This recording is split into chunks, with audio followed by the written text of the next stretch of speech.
Hello, beautiful souls. Let's talk about self-love and self-care.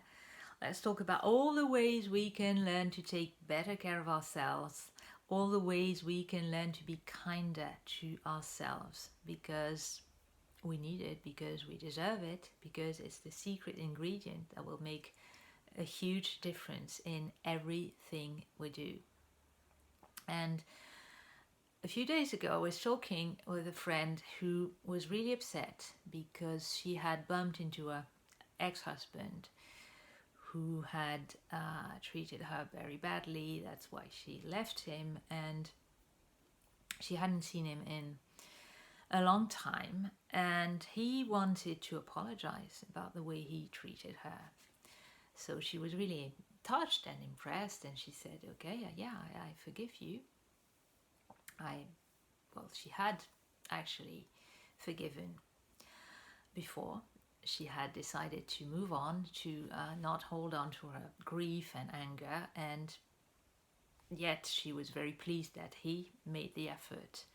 And then he said, okay, do you want to have a drink sometime? And she said, no, that's very kind of you, but no, I've moved on, and I don't think we should see each other like that again. And he was really angry because he thought he had done his part, he had apologized, and that meant he deserved another chance.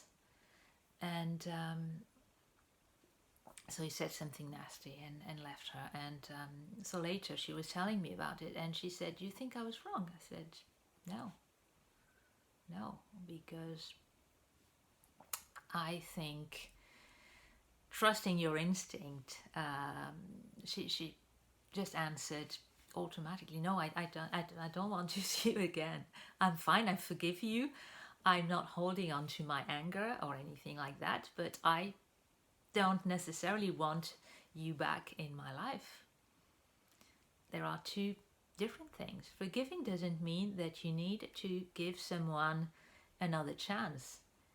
Forgiving doesn't even mean that you have to say, I forgive you, because it's something you don't do for the other person. You do it for yourself.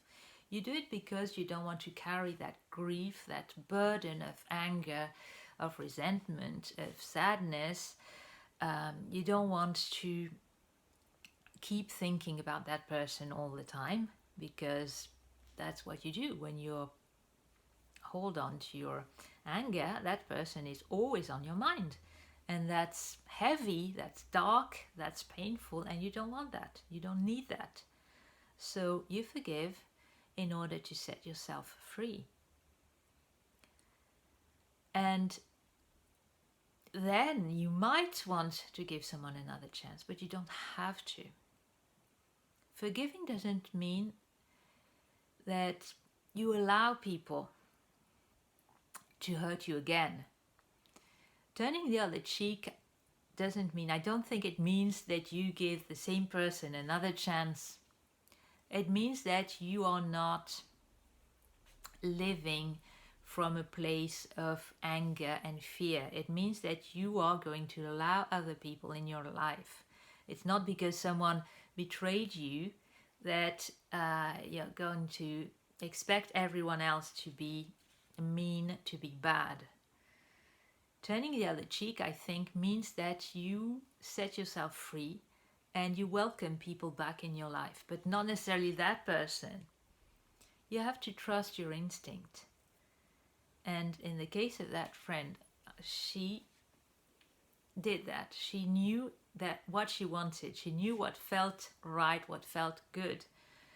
And yes, she did upset that guy, but he's not her responsibility. Not anymore. And I know that very often we hear that we need to have compassion for people. We need to understand where they come from, because if they hurt us, it's probably because they suffered before. Yes, that's probably true. And yes, it does help when you can find compassion in your heart, if you're finding it hard to forgive. But sometimes it's not that we don't want to forgive. Sometimes it's just that we don't want to be put in the same situation again and again and again. Sometimes we realize that we can forgive, we can even like or love someone and leave them. We can love someone and still know that a relationship is toxic or is not working. We can forgive someone and realize that person is always going to be bad for us. It's okay. It's okay to say no. We need to learn to set boundaries. We need to be kind to ourselves. We need to learn to say no without guilt. And one of the problems we have with relationships that are toxic, with people who hurt us, is that somewhere we have this feeling that we must have attracted the problem. We must be partly responsible. Maybe we provoked that person. Maybe we attracted that experience. Maybe we failed somewhere. And it's not true. It's not true. It's not our fault. Being responsible for your life doesn't mean that you are guilty for all the bad things that happened to you. It means that now you choose how you want to deal with the situation. That's all it means. And the way you want to deal with every kind of situation, any kind of situation, is always with love and respect for all involved, but especially for yourself. You want to do what's best for you. The real question when something bad happens is not why did that person become like that. Of course, when you can understand where they're coming from, when you can find compassion, when you can realize that they became an alcoholic because their parents drank, it's easier to forgive them.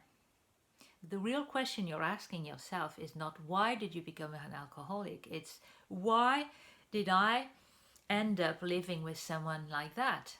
Why me? Why am I being punished? Why am I attracting bad people?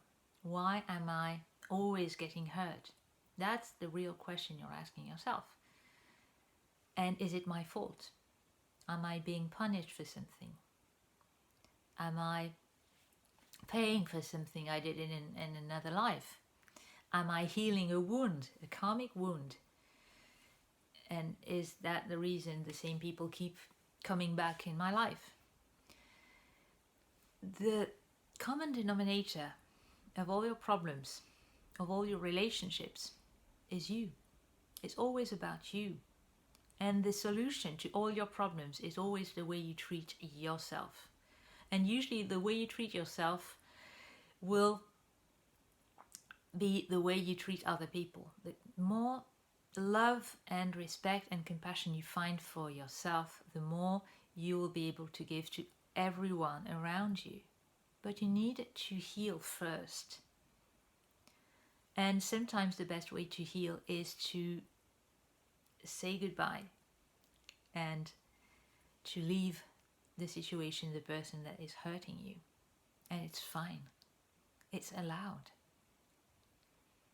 It's absolutely allowed. We need to learn to set boundaries. As I said, it's one of the things we are learning now. And I've seen so many people now that we are getting vaccinated, now that people are socializing again, many people are afraid to be around people again because in a way it's scary.